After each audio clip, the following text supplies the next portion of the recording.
On a damp spring evening in 1988, the coast of Norway lay under a blanket of low cloud and drizzle while high above the clouds, 4 turboprop engines hummed steadily. The aircraft was Widerøe Flight 710, a de Havilland Canada-7, making its second hop of the day just 8 nautical miles from the runway. The crew expected to break through the mist, spot the runway lights, and touch down safely. Instead, 36 lives were about to vanish into a mountain called Torghatten.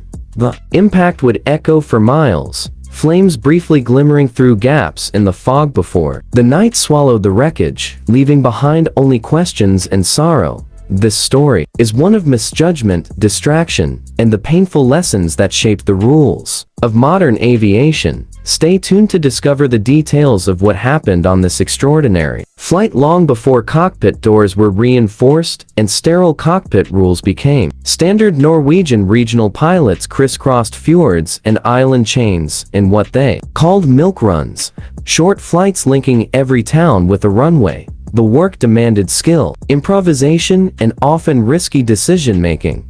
In 1985, Widerøe introduced the larger -7 49-seat, 4-engine short takeoff and landing aircraft, promising quieter cabins and more capacity, but requiring far stricter discipline and absolute adherence to instrument procedures. The crew of Flight 710 on May 6, 1988, were still adjusting to that culture shift when they left Trondheim, carrying families, business travelers, and off-duty airline staff headed north toward Bodø with 3 planned stops. The aircraft was already delayed 90 minutes due to problems with another flight, but finally lifted off at 19:23 local time. The captain, aged 58, with nearly 20,000 flying hours, commanded the aircraft. He had recently returned from a 6-week holiday. Beside him was the first officer, just 31 years old, with over 6,000 flight hours, but fewer than 90. On the -7, a cabin crew member worked the cabin alone. Every seat on the first leg was taken, so a passenger was invited into the cockpit jump seat, a common practice at the time. This decision added distraction that would later prove critical. After the first short sector, 16 passengers disembarked, yet the jump seat passenger remained when the plane departed again at 2007. The cockpit atmosphere was relaxed. The captain engaged in small talk with the passenger about torque settings, fuel burn, and navigation, while the first officer focused on radios. Sterile cockpit rules, introduced in 1981, existed to prevent distraction during taxi, takeoff, and landing, yet enforcement varied worldwide, with many airlines adopting a relaxed interpretation. Widerøe was no different, so conversations in the cockpit continued as descent approached. At 2020, the crew reported descent and received updated weather from controllers. Visibility 5 nautical miles. Light showers, no other traffic. Runway 22 in use. Moments later, the captain briefed his plan. He would descend to 1,500 feet over Torghatten, then step down to 550 feet before turning right to line up with the runway. But Torghatten was not an official navigation fix. The published approach required the aircraft to hold 2,460 feet until a beacon named Lean was passed, only then beginning descent. The shortcut relied on visual cues that did not exist inside cloud. By 2027, the aircraft had already descended to 1,600 feet, 400 feet below the safe altitude. The captain called for landing gear down and flap extension, yet neither pilot noticed the deviation, and the passenger in the jump seat resumed questions about emergency systems. The autopilot leveled the aircraft at 560 feet, even though they were still 8 nautical miles from the runway. Dangerously low altitude. If they were, indeed, still that far, controllers asked for their position. The first officer responded, 8 miles out, which, if true, would have made 1,500 feet appropriate, but in reality, they were well short of the runway and too low. The cabin crew prepared passengers for landing. Everything appeared routine until the ground proximity warning, suddenly called minimum. Seconds later, the captain called for flaps 25 and props fully fine. Engine surged. The nose pitched up.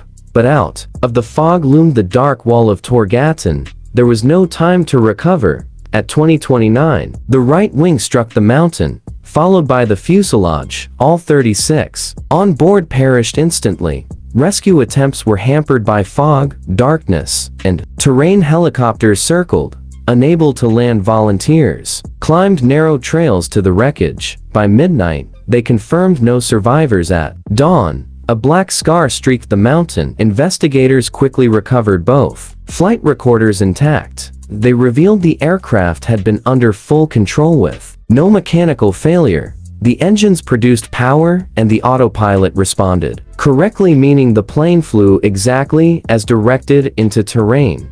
The question remained, why did two experienced pilots descend 4 miles too early? The investigation uncovered a culture of informal shortcuts. Cockpit distractions from visitors and lack of simulator training charts were confusing. Missing vertical profiles and containing outdated markers. Mutual monitoring between captain and first officer was inconsistent, and callouts were not strictly enforced. Checklists even instructed pilots to tune company frequencies during descent, creating unnecessary distractions. While the exact trigger of the premature descent could not be identified, the board concluded distraction, complacency, poor documentation, and relaxed safety culture all contributed. They recommended sterile cockpit enforcement, corrected charts, higher minimum altitudes, investment in simulators, and mandatory crew resource management. Flight 710 was one of 4 fatal accidents for Widerøe between 1982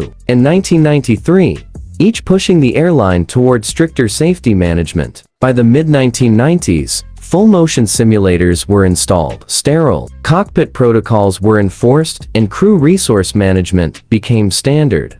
New satellite-based landing systems at airports like Norwegian provided vertical guidance, making such errors far less likely. Today, Torghatten bears a memorial plaque with the names of the victims. Families gather there each May to honor them, and pilots carry the lessons of this accident on every approach. Some speculated that the passenger in the jump seat with an early mobile phone might have caused interference, but engineers tested -7 avionics under worst-case conditions and found no measurable effect. The tragedy was a human factors accident, not a technical one. Illustrated how even experienced pilots can make assumptions and how distraction can override procedures. The premature descent began 4 miles too early, and no one cross-checked the error. The result was catastrophic. In aviation, the line between routine and disaster is razor thin, measured in seconds and feet. The loss of Flight 710 reminds us that strict adherence to procedures, vigilance against distraction, and mutual monitoring in the cockpit are essential. Each lesson written in tragedy makes flying safer for all. Today, commercial aviation is the safest mode of travel, but safety is built upon the memory of those who lost their lives in accidents like this one. So when we study these stories, it is not to relive sorrow, but to remember why rules exist and why professionalism in aviation can never be relaxed. Please like this video if you found it informative, and subscribe for more stories of aviation history, safety lessons, and the events that shaped the skies.